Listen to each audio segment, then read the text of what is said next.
So welcome everybody to hosting a memorable installation during a pandemic. We all thought that last year was going to be the only time we had to consider this, and here we are again this year. So here we go. This AM 101 will be recorded, just a reminder, and it will be housed on our YouTube channel. Everyone who registered will get a follow-up email with a link to that. And if there's any meeting materials that come up or links, it'll be in the follow-up as well. Please keep your microphones muted and your questions in the chat.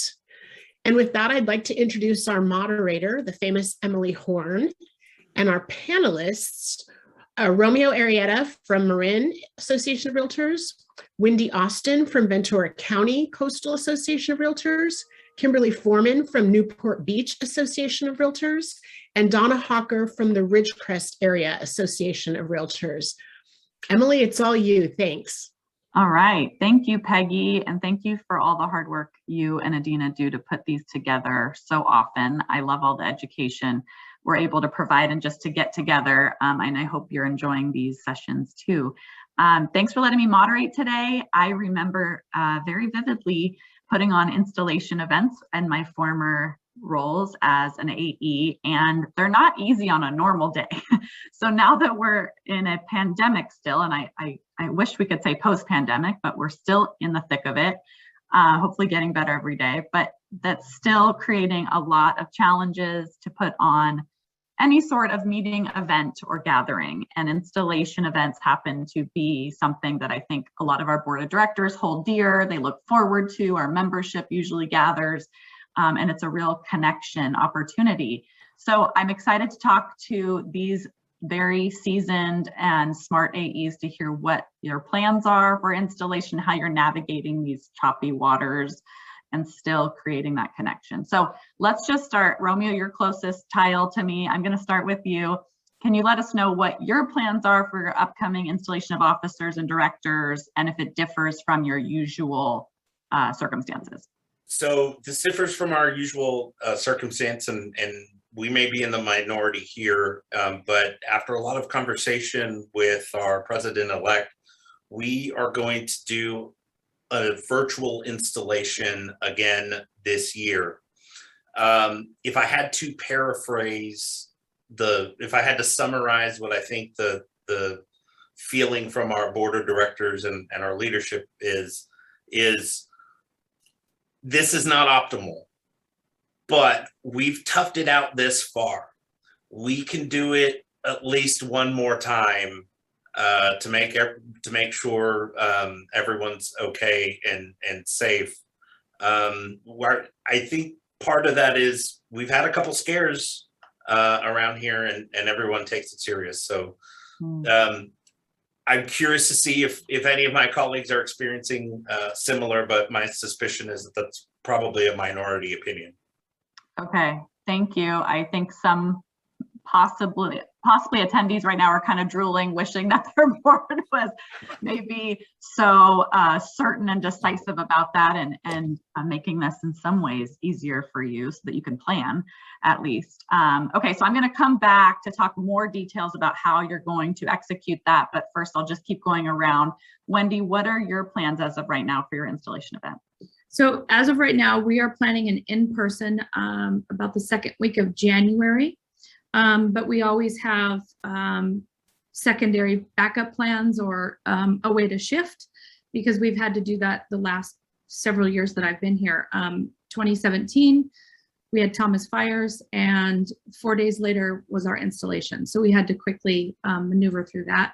And then obviously last year we had planned, we were so lucky to have concerts in your cars right at our Ventura County Fairgrounds. And it was a perfect venue to continue with the social distancing. Everyone is in their car. We had an amazing event planned. And then a couple days before, the winds kicked up and it literally blew over the entire stage. So we had to shift again. So I'm pretty used to that. So we're doing in person, but when we need to maneuver and do it to virtual, our virtual event last year was amazing. And I can share some more details later about that, but we're in person, but can maneuver. Awesome. You are the queen of shift with an F in there, shift. Queen of shift. That's pretty impressive. That change management skills, I'm sure have come in real handy with the current crisis that we're still experiencing. So maybe you're probably one to talk to about pivots, shifts. Okay, Kimberly, hi. Would you mind telling us what your plans are as of now? So as of now, we are doing in-person installation, and I have been in contact with the venue, and I don't see that there's going to be really any changes from our traditional. It's one of my favorite events of the year, and so the fact that we're able to keep it, you know, very close, if not exactly before pandemic times, I'm actually really looking forward to the event. And then obviously come Thanksgiving time and things like that, when, you know, like last year, that was the time when everything went haywire. You know, obviously I'm along with Wendy. If we need to, you know, switch that up, we have the ability to do that. So you already have a venue secured, it sounds like. Yes. Yeah. I moved it from last year to this year, so it didn't cost me any extra money for the deposit or anything. So they're very good to us. You're letting it ride. That's nice when venues are willing to work with us. That's been a challenge for us too. Okay, thank you. And Donna, please share with what your plans are as of right now. Good morning. As of right now, our plans are along the same lines as Romeo. We're going to do a virtual installation. It went pretty well last year, and I think just based on our community and where our current numbers are at, our leadership feels better about doing just another virtual installation. And so I'm assuming that differs from your usual installation that would be in person. And that's correct. Yep. The more traditional one we all know. Okay, thank you. And I'll stick with you, Donna, because I think especially with you and Romeo doing virtual, that's a whole somewhat of a different ball game, and that sense of community and connection and engagement is obviously the biggest challenge. So how are you, any plans or special things that you're considering to make that event more engaging on a virtual screen? So we always include obviously our affiliate members, and they encourage our local members as well to jump online. We also have our elected officials, and our community really is happy with our local elected officials as well as our state officials. And so that brings more engagement from our membership too. So, and it's very easy for them to log in. They like the fact that they can just log in on a Friday evening for an hour and participate. So we'll do the same this year that we did last year with that. Awesome. And I think especially elected officials are more flexible and with their time, I think, than ever, especially if you engage them in a virtual event, they can show up for you. Romeo, what about you? What's some special bells and whistles you're gonna tack on? Well, I want to tell you about a special bell and whistle that we're not doing because I thought it was a great idea. We've opted not to do this, but we have sort of substitutes. But I'm hoping this might give somebody an idea. You may recall we had the discussion about killing the rubber chicken. My president-elect is really a fan of that idea. And our original idea was to do all of the pomp and circumstance and the installation, do all of that in the ceremony online, and then have a follow-up in-person meet and greet with the people who just got installed. We thought that was a great idea. We're not going to end up doing it, but hopefully that gives somebody an idea of how to do that.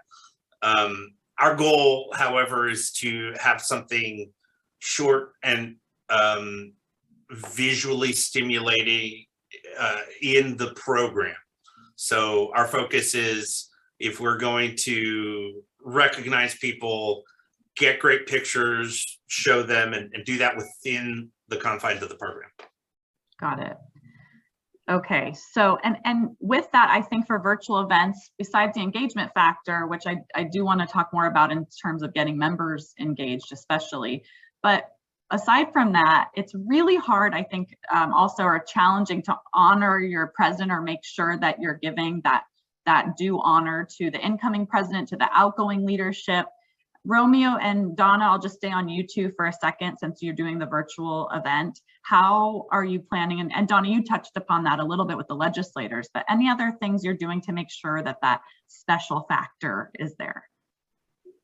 So we give them the opportunity to, each of our immediate past president and our incoming president to address the membership and, some of their goals and what they accomplished and what the future looks like. And so we do highlight them and give them that opportunity to speak to the membership too. So, and then we also, as you had mentioned, Emily, what our elected officials honor them with, the usual certificates and things like that. And so we try to do that. Awesome. Same here. The way that we did it last year to honor our outgoing president last year is we tried to find a really neat gift for them. And it just so happened that our outgoing president last year was a huge Seinfeld fan, and we were able to get cameo videos of some of the ancillary Seinfeld characters. So that was really interesting.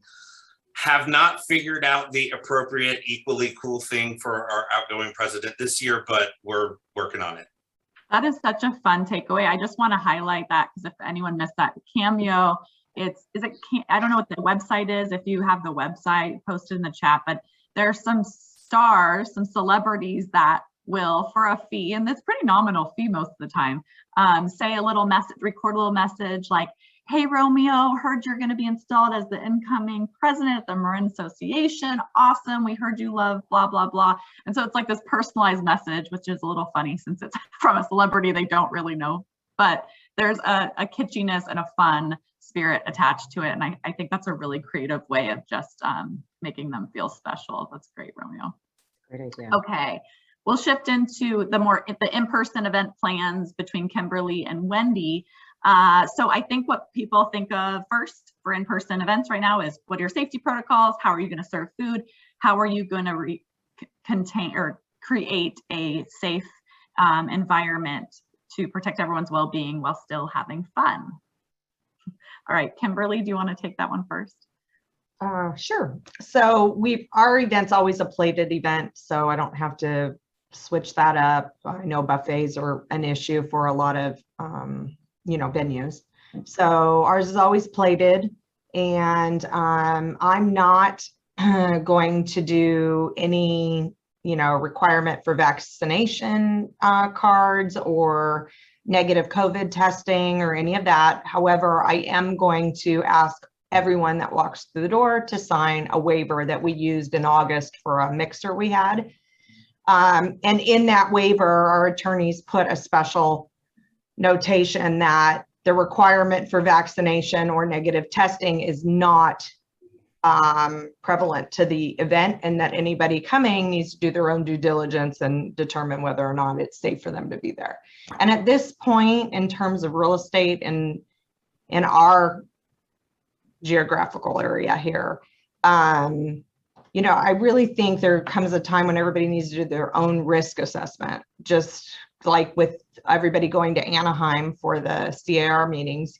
You need to determine whether or not you personally should be there. And so I think that's kind of what I'm relying on the membership to do, is do their own risk analysis and determine whether or not they should be there. And I think that I won't have a problem with that part of it. But the venue says there's no mask mandates indoors. So, I mean, whether or not you want to wear a mask or not, that's up to the individual.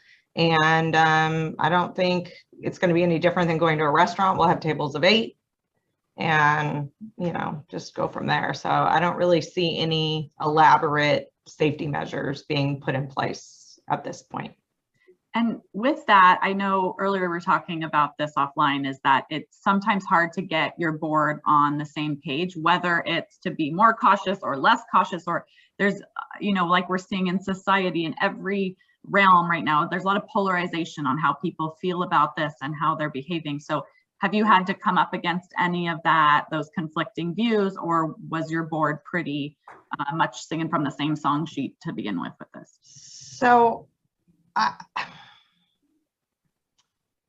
I have a president that's very conservative, which I've been very thankful for. So we err on the side of caution, generally speaking. And then I have others that are just dying to be together because they're doing it for open houses and broker previews and all of that now. So, but I don't really have anybody at the board table saying we need to do it this way or that way. And I told them at our last meeting, I'm really pushing for in person, and I didn't hear any,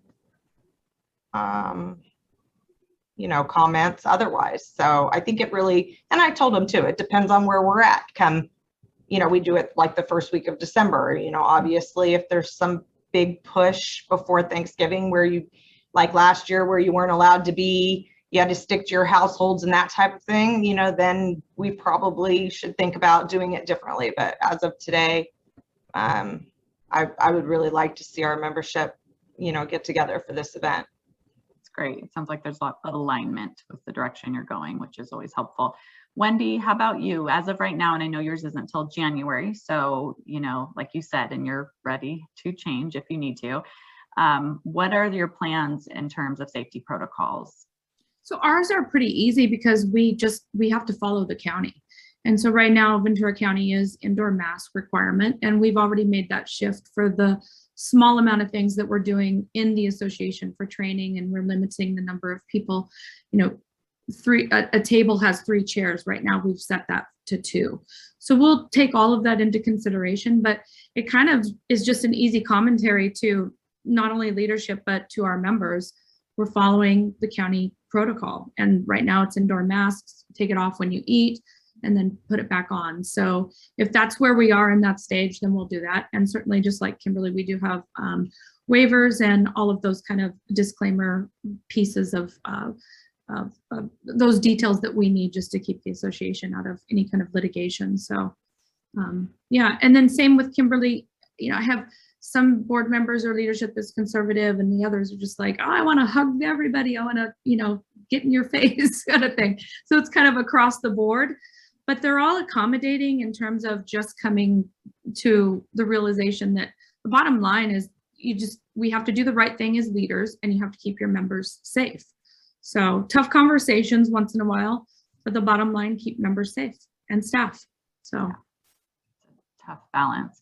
So I'm going to open this up to anyone because the engagement factor, I think, applies to everyone, regardless of what kind of structure your meeting or your event's going to be.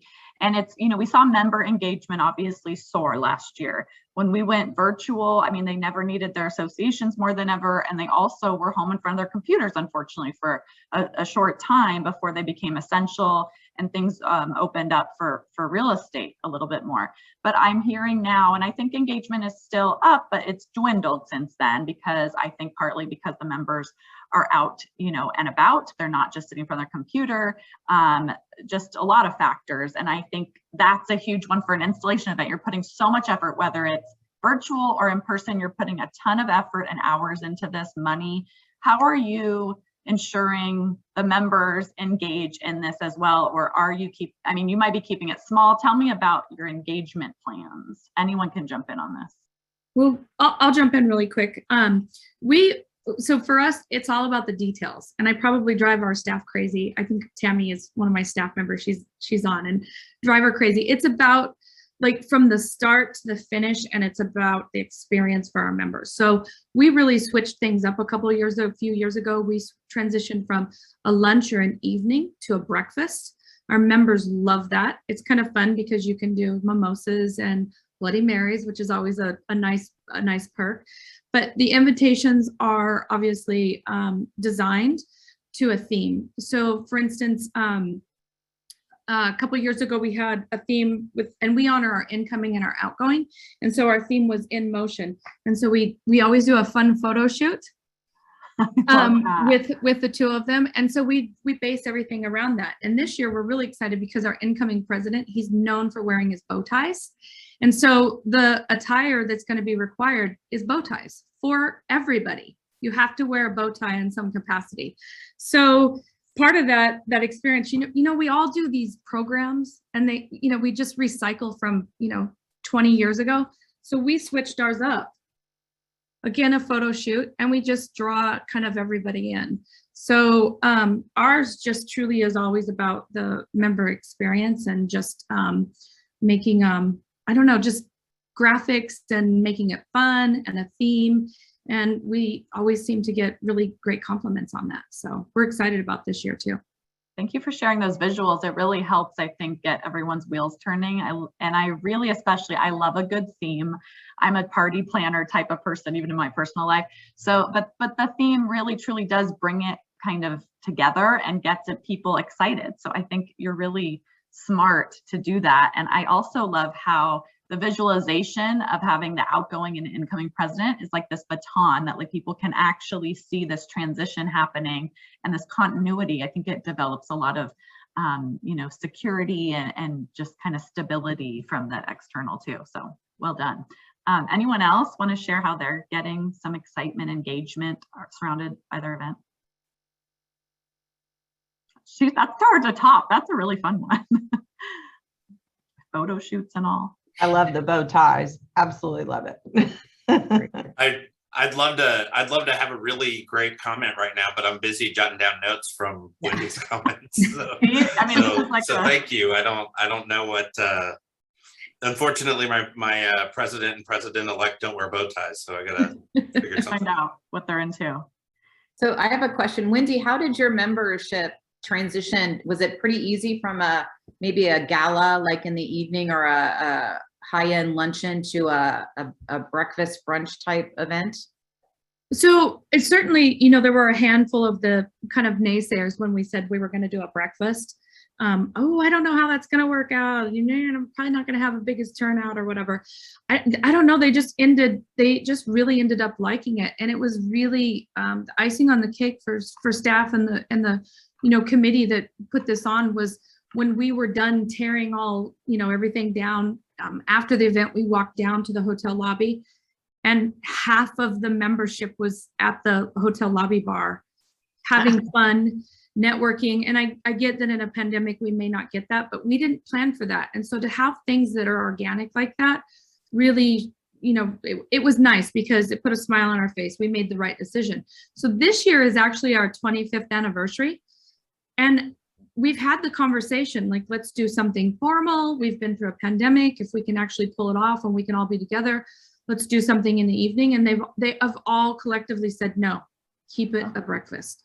It might over where it's welcome in a few years, but everyone has really, really liked the breakfast because you have the opportunity to hang out and network, or you can finish your day. So it's kind of over and done with, or you can kind of party the rest of the afternoon. Wendy, I had that same experience at my first association I was an AE at. We did a gala and it was like pulling teeth to get people to buy tickets, and it's so much more expensive and there's so much more surrounding it. And then in my second association, we did a breakfast. It was wildly successful. People just love to be able to pop in and get on with their day, like you said, or hang out. It was so much easier to get people there. I can't tell you how much I appreciate that breakfast idea. Yeah, we did something fun. We couldn't, in our contract with the hotel, we couldn't get the entire parking paid for. So when it was all done and said, we had staff go out at the parking gates, and we had stacks of just $1 bills, and we gave everyone like $2 or $3 to cover their parking. And it was really nice because then it reconnected as staff. They could say goodbye and everyone was like, oh, thank you. And it was completely unexpected, but it was kind of just a quirky, fun way to say, we get that, we understand that parking should have been included, but we just couldn't do it, but we're still going to pay for it. So here's a few bucks to cover that. And that was kind of fun. The details. It's all about the details and a few surprises along the way. And just going back to your bow tie idea, that could work for a virtual or in-person event. What I like about that, and it doesn't have to be bow ties, obviously, is that it ties the president. So it makes the president, incoming president, feel really special and appreciated. And there's something people will learn about them. But it also brings everyone together. So that could be good for either one. I'm getting good ideas too. Okay, so I want to know how much you involve your incoming president in the planning of these installation events. I think some cases that can be good, and some cases it could be very difficult and challenging. Anyone want to talk about war stories, anything you've Kimberly's like, no, this is a staff. We don't, we make the event about the outgoing president, not the incoming. So we Gotcha. recognize, we invite all our dignitaries. We ask them to present proclamations to our outgoing for a job well done, that type of thing. So the focus is really on the outgoing president for us. And then of course, installing the new president, but they generally have something going on the following year. So that's kind of been the way we've done that. And we generally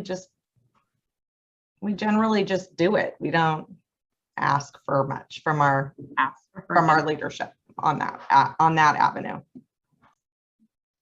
Probably goes a little smoother that way, I would imagine. Romeo, did you want to jump in? Yeah, I wanted to say that pre-pandemic, but 80% of our program was already done and written.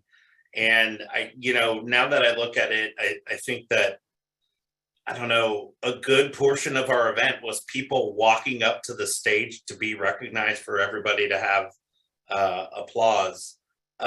Now, our board of directors gives a lot of deference to our incoming president to work with the staff to put on the program. But I really think that a combination of the pandemic and the fact that locally we have very few venues that are suitable for such an event. I'm really looking forward to the opportunity to reimagine what our installation looks like and maybe find other intimate venues or other formats of, I would love the opportunity to explore, and I suspect next year for us will be quite a rebuilding year and sort of looking at, guys, do we really need to do this the way we've always done it? I love that question. Adina knows, Peggy knows, we always talk about on our team. Are we doing this because we've always done it this way, or is there a better way? Anyone else involved? How do you engage your president without it maybe derailing your planning? We just have a quick conversation. Ours is about incoming and outgoing, and we just sit down and have a quick conversation about, what are the things that are important to you? Do you have a venue, a preference in venue if it's in person? And just in that, 30-minute conversation, we can kind of determine a theme and then send a couple of recommendations. Like, we're thinking about this theme. So a couple of years ago, we had an incoming president who, his heritage is farmhouse, the farm workers. So, that was easy to do. Decorations that were around that with the lemon, fruit, lemon and fruit and all of that. So that was easy. So just that conversation. And I feel like if you do that early on, then they already feel involved, but they don't want to know necessarily what the centerpiece is. They just want to know that they were heard and that you're handling a few of their wishes. And the photo shoot is fun because then that also makes them feel really, really involved.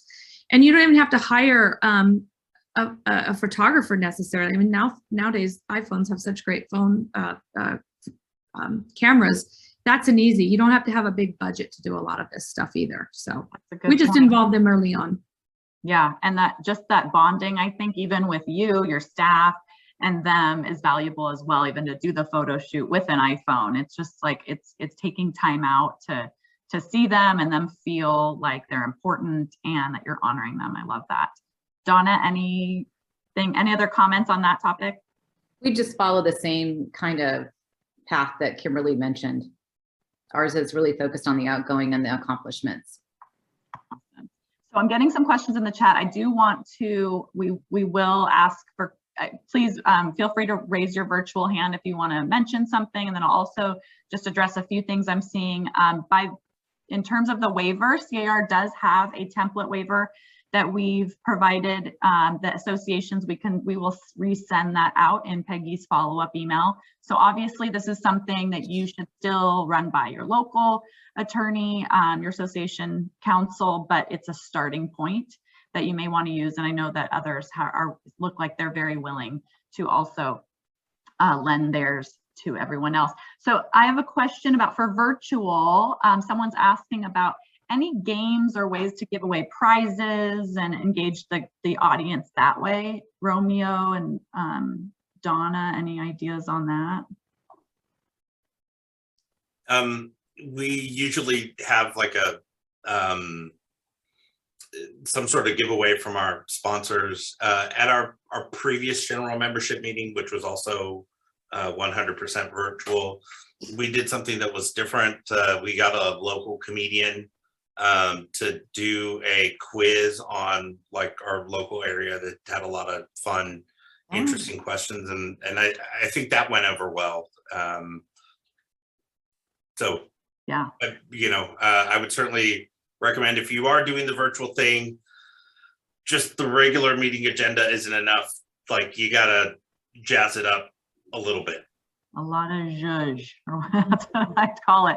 So I think that's a great idea to have some sort of, either, like you said, in an entertaining way, do games, or even have a host that's like a professional host, comedian, public speaker, because I think the energy, the level of energy you need to make a virtual event exciting is big. It's really big. It's almost like they need to be shouting at everyone. They need so much energy. So that's a great idea too. So it sounds like most of what this panel has talked about is that these arrangements for your installation are staff driven. Does anyone have a committee dedicated to special events or installations that they work alongside?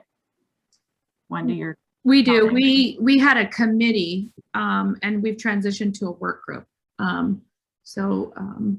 It's usually about 6 to 7 members, and they work closely with the staff to get it up and going. Yeah. And are they involved in the planning process as well as the execution? To some degree, but keep in mind, we already had that conversation with our incoming and outgoing about some of their wishes. So our first meeting is really like just to get them on page. We had this meeting, these are their wishes. Now let's see how we can make all of their, check those items off the list for them. So, but they're involved in the planning. I mean, we're staff-wise, we're probably more involved in the execution. Like, we handle the hotel contract or the venue contract and all of those, technical items. And really they're there to help with the centerpieces, the flow of the event. If we want to change anything up, they, have a role in, the PowerPoint to some degree, moving the program along, and then set up and tear down, which is, not always the fun pieces, but that's where you need your volunteers. Let's be honest, most, you rely on them most for that support. So. Great, thank you. Okay, so I got a lot of the questions I wanted to ask. Is there anything, any panelist that wants to talk about something else we haven't mentioned with installations, challenges you've overcome? Failures are always a good learning opportunity. I know Wendy I wouldn't call them failures, I just call them unexpected. She talked about some of those that she had to shift. Anything else you want to share with the group? I just want to mention a little, like, a gimmicky thing that we do for our in-person installations. We organize a centerpiece, and it's not anything, it's around $15, $20 centerpiece, and it's usually a holiday decoration of some sort.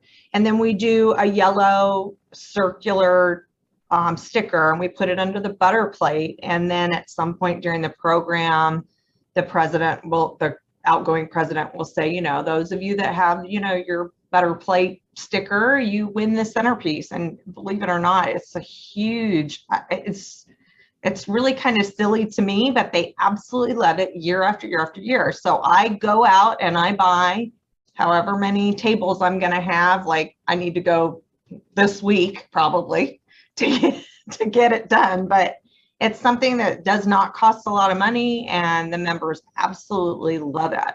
And I mean, we have our regular door prize thing, but it's something about that centerpiece that seems to be a big draw.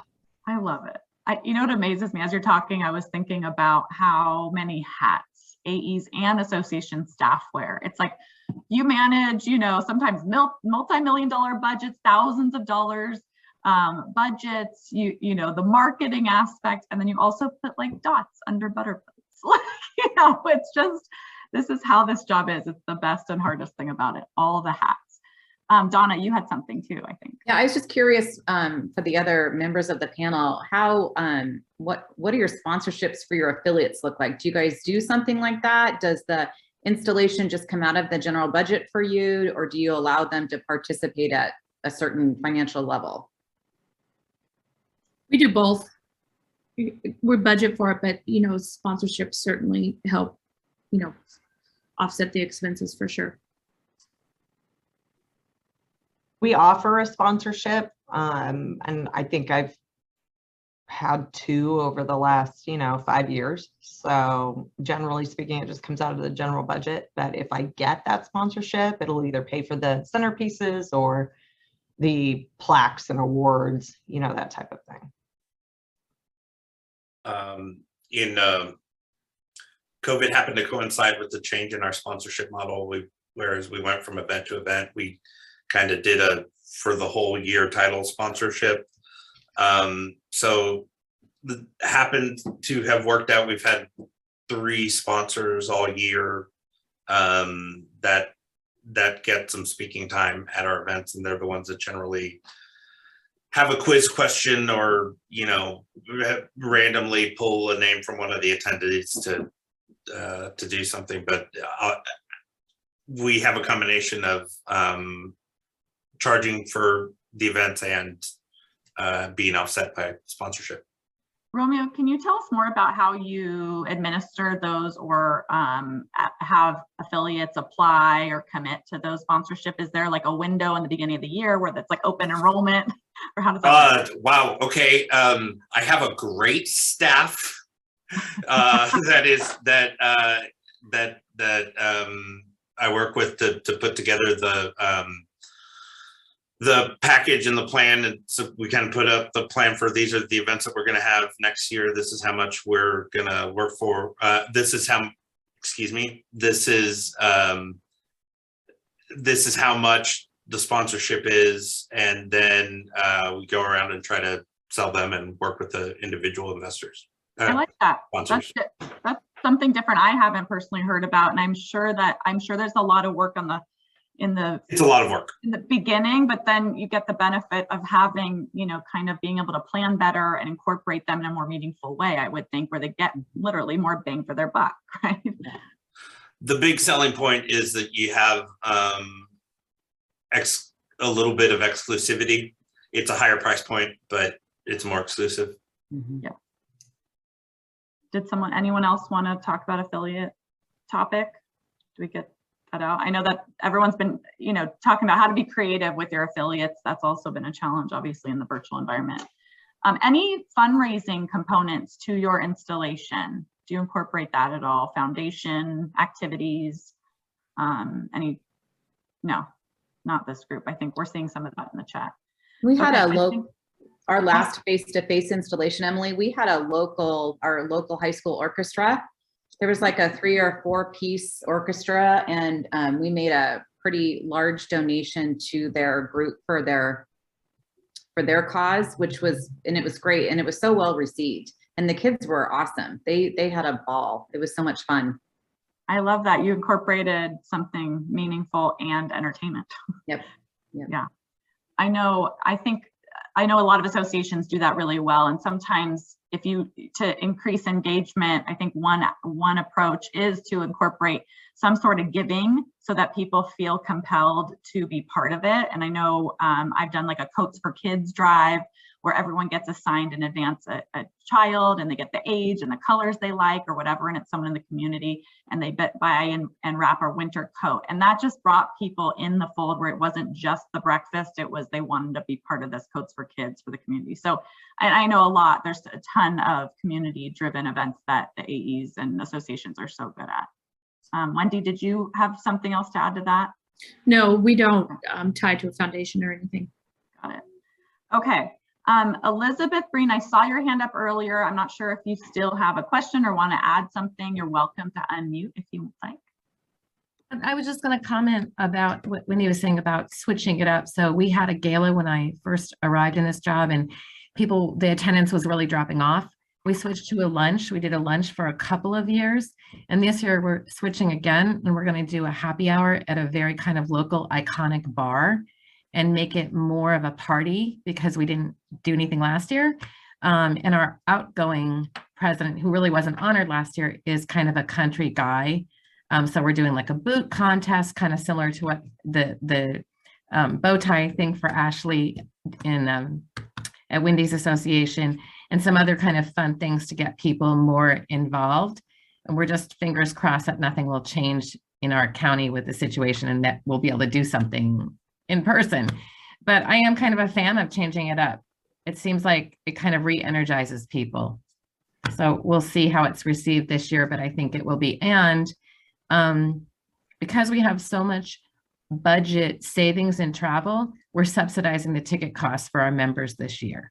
We're still making them pay something, but we're subsidizing the ticket cost to try to increase attendance and also make people feel like they got something as a little kind of bonus at the end of the year.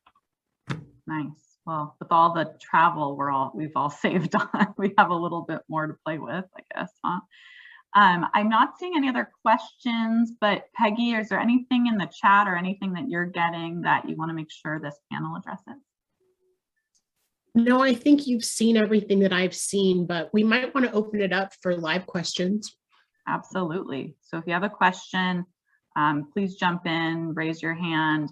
Any other, while we're waiting for anyone who might want to ask questions? Emily, I have a something that worked out really well for us that it shockingly, it brought our outgoing president last year to tears.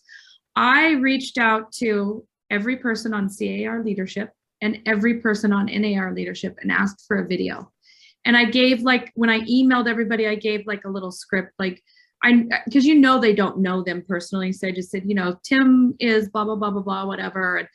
And surprisingly, I mean, I got Bob Goldberg, CEO N.A.R. I got Vince Malta. I got Otto. We probably had 10 leadership videos across the board. And not only was our president just, like I said, brought to tears, every one of the attendees was, I looked, as I'm looking on the screen, because it was virtual, everyone was like, him, her, you got them. And it was just really cool to see that. And, you know, all it took was an ask. And quite honestly, it just took, they started coming in, and then it just took a couple follow-up emails like, last call, hate to bother you, I know you're busy, but we'd really love a video. And then they all just kind of flooded in. So don't be afraid to ask. I mean, that's, our leaders are there for us. They will do that. Oh my gosh, you basically created your own cameo with real life celebrities within our own industry. That's awesome. Yeah. That's such a good idea. You also reminded me of VidHug. I'm sure there's a lot of other similar websites and apps that do that, but you could send that to the whole board to just do short snippets. It stitches together everyone's video with some music. It's free, first of all, and it's just easy to get that engagement. And even if you're doing a live event, you could put on a video. It just kind of connects everyone. So VidHug is also a good one. Love that. Okay, I don't know if we just exhausted this topic or people are just over it, but I don't see any other questions. I want to thank the panel, and thanks Peggy for putting this on again. And I know this isn't the most exciting stuff, but event planning, unfortunately or fortunately, is a big part of our world.